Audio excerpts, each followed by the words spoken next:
So with just doing that one part, by fighting the one part of the ticket, you're already saving yourself almost $1,400.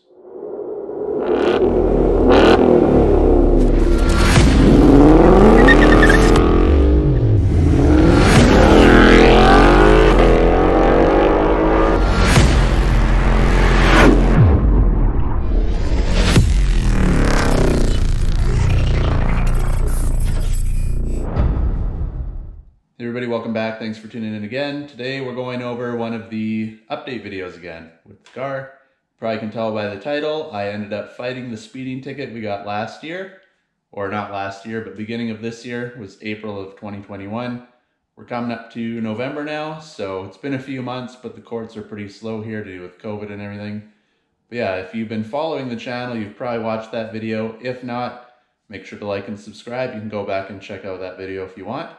But basically what happened, long story short, me and a couple buddies cruising down the road, cops followed us, said we were dangerous driving, street racing, excessive speed, all that, blah, blah, blah.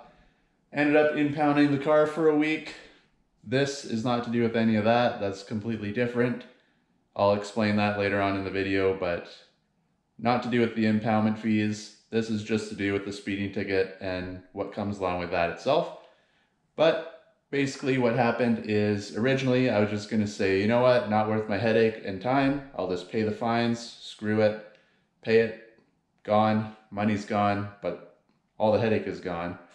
And then I went home and actually started to look into it, and there was a lot more involved. So just keep in mind, it's all Canadian dollars. I am up in Canada. Also, depending on your insurance and how everything works in your area with fines and speed and all that, could be a little different, but still worth watching the video because you'll end up saving yourself money 99% of the time. So, all right, so don't mind the filthy car. We're pouring rain and stormy here. You can see there's leaves all over the place. The car's just taken a beating over the last few days, but sun's out tomorrow, so she'll get a nice fresh bath. But for now, we're going to be talking about this. And the thing that stood out most to me, and reason number one why I decided to fight the ticket, is, I won't show you the top because it's got my info and everything on there, but if you look here, excessive speed, this is basically just the court stuff. You can see the ticket itself would have been $368, but all of this, you can look at it, gives you the car model, license plate number, date, where you go for court, cop signature, all that. But nowhere on here with this excessive speed they said we were doing is a recorded speed. They have nothing on record. They were all in undercover cars. The undercover, not all of them, but most undercover cars here anyway, do not have radar. And if they do, lots of the time the cops won't have them on, especially these guys where they were just sitting. Nothing was on to record the speed. So they have notes, so notes as they put it, where they can say, oh, well, we think they were going this fast. And I'll tell you right now, the number they had in their notes was 135 kilometers an hour. Where we got pulled over is a 60 zone, so a little over double the speed limit. But basically what they said is we were all cruising by them at a high rate of speed. And if you know the area, impossible. That was another reason why I decided to fight the ticket as well. And now what I mean by impossible, I'll draw you a little scenario here of where we were just so you guys can visualize it a little bit. But this is all the stuff you want to take note if this is happening to you. So basically, there's a crossroad here and we were coming this way. This is downhill. There's a light here.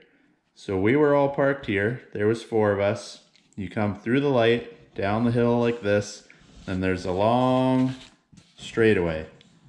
But there's a road here, little side cutout, and this is where the cop was, right? So we came down, speed limit is 60. We might have been a little over the speed limit. You know, it's back roads here. It's all farm road, easy to speed. Not saying it's the right thing. Might have been a little bit, but definitely not excessive. But the thing is, our high rate of speed you come down maybe 200-300 feet, there's a set of train tracks here. Those tracks, because it's a farm road, nobody takes care of it. The hump goes like this, and then you have your tracks here. So if my car was to hit that, it's 30 kilometers an hour over this section. They have a recommended speed of 30. If I go any faster than 30, my car bottoms out. So if you think, if I'm going excessive speed, you know, 200 feet, 300 feet back here, my car is going to disintegrate or go airborne going over those train tracks. So they followed us starting here. You go down maybe another 2-3 blocks. There's a little creek here like this. And same thing, the bridge over the creek is like a speed bump like that to go over. So again, I'm like, well, how would you guys have not pulled us over? One, at the train tracks when we slowed down, or two, a couple blocks down the road where the creek is. But again, excessive speeding, their word against ours. You come down here, you have one four-way stop, two four-way stops, and then you have a light right there. And we ended up turning at this light and going up this way, turned over here. This is where they finally let us up, and we turned on a little side road here, and that is where I'm getting towed in the video. From here to here is about 30 blocks, and from here to here is another 10 or so. So my point I brought up was, when we were through there, why did we not get pulled over at the tracks, at the creek? 2 four-way stops. Obviously we're not running four-way stops, we're not crazy. So we would have stopped here, would have stopped here. Plus, this light was red when we first got there, and we made a left-hand turn and went up. All this way, 30 blocks, even if we were, you know, hauling ass, eventually they would have caught up to us, either at the stop signs or the light. But no, they waited, turned, and then pulled us over up here when we made our next left to go back. City's over this way where I live. So why would they not have pulled us over there? And that's what made me start thinking, is they had no recorded speed. So with that information, made me start thinking, if I went and fought the ticket, 99% chance I'm gonna win it. Now there's 3 ways this can go. One, you can show up, cop doesn't show up, and basically the ticket's thrown out. It's basically saying that the cop is saying he's wrong.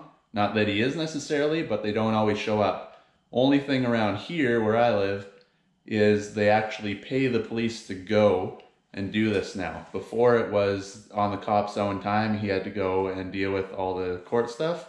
So a lot of the times they didn't show up, but now they actually get paid. So more and more often they are actually showing up. They'll just book, say he gives 10 people in a month excessive speeding ticket, or even a normal speeding ticket, you can go and fight it, but they will book all those people on the same day. So the cop only has 1 day in court and the rest is back doing his actual job. Second part is the cop will come and talk to you, and he will try to maybe make a deal with you. Maybe the situation's like mine where he doesn't have all the info 100% booked in.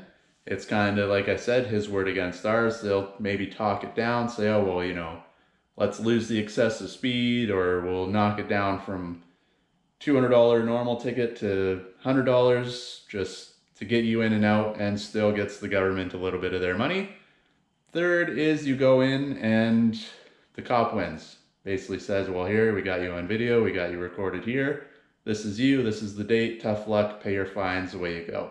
So yeah, the reason I ended up fighting it is when I went home, the way our insurance works here, and this has nothing to do with the police part of it.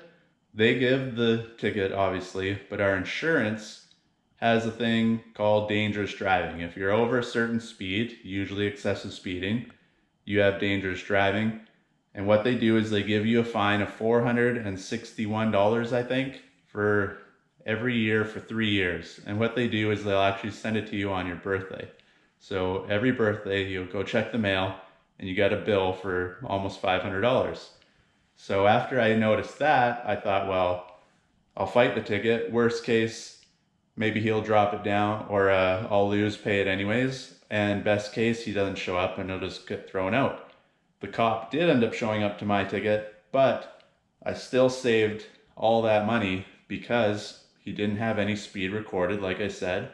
And the area where they said we were speeding was impossible to speed. So without him having any physical evidence of us doing that, the judge won't let you, his word against ours. She can't go, oh, he's a trained professional police officer, I gotta believe him over you, because that's not how the system works anymore. But losing that part alone is almost $1,400. It's like $1,380 or something, just over $1,380. Plus, you seen the ticket was another $348. So you're saving like close to $2,000 by the time you're said and done, just by taking a day out and going and fighting the ticket.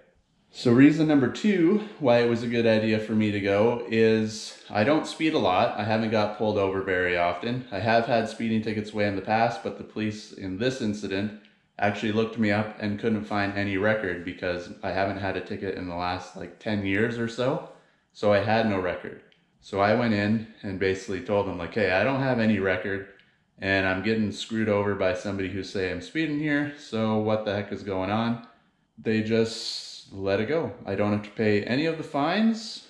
The $460 is gone per year. And the reason that that is important is because here, say I just paid the ticket, I have the points or dangerous driving record on my insurance for 3 years. But now say I get even just a normal speeding ticket or, rolling stop through a stop sign or talking, texting while you're driving or whatever they want to call it. Those points actually all combine. And now, say you're 2 years in, you get a ticket, your 3 years starts over, but it adds on to the price. And I think it can go up, like, what was it? It was huge. It's like $25,000 a year or something stupid. But, that's if you're like 10, 20 incidents. But like I said, every time you get more, and it adds on. It adds like $200 a year, then it's like $400 a year. So if I get 2 tickets in the next 2 years, I'm paying $1,000 extra on my insurance for 3 years until I can prove that it is stopped. And after those 3 years, if I ended up getting more points, you only lose a certain amount. It's not, if I have 100 points, after 3 years I have 0. That's not how it works. You lose a certain percent of them every year. So again, 3 years goes by, you're paying your fines. 4th year, you might lose a couple, so the price goes down, but you're still going to pay the fine the next year. And so on and so on and so on, until finally your points would be gone, or until, you get yourself in so much trouble that you can't afford to pay it anymore. But yeah, there you have it, guys. I know this video is just a lot of rambling and talking, but I wanted to explain the whole situation, try to make the most sense to you guys watching. And of course, like I said, depending where you live, this could vary from place to place, how everything works. But up here, this is how everything goes down. So just try. Worst thing that can happen is you lose and you just pay the ticket as if it was the ticket to begin with. But like I said, in my case, after I'd looked it all up with fines and fees from insurance and all that, you save close to $2,000. So there's no laughing matter. It's a lot of money at the end of the day. And as for the impound fee, that is to do with insurance. The police give you the ticket. They have to call a tow truck to impound you. But the insurance here says, okay, if you are caught excessive speeding, they are the ones that implement your car getting impounded. The police just have to call and make it happen. So fighting the ticket is fighting the police charges. We're fighting the impound fees, which was another $500 or 400 something. I can't remember. It was a while ago. But that has nothing to do with the ticket. So for me, I'm just going to leave it. It's not worth the headache because I would actually have to go and try to fight the insurance company somehow to get that back now. But it's just not worth it.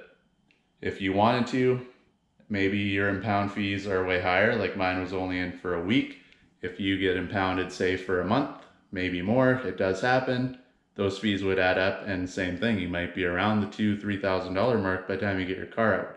So then maybe keep that in mind, try to get the impound fee back. But as for us, the police have nothing to do with the impound, just with the ticket and the fines that way. So hopefully this helped you guys out. Like I said, a lot of rambling. Hopefully you made it through most of the video. If I missed anything or anything is a little bit unclear, leave a comment down below. I'll try to fill you in. But for now, we saved ourselves $2,000, which is a lot more mod money for the car. So stay tuned, like and subscribe, and hopefully we catch you guys in the next video.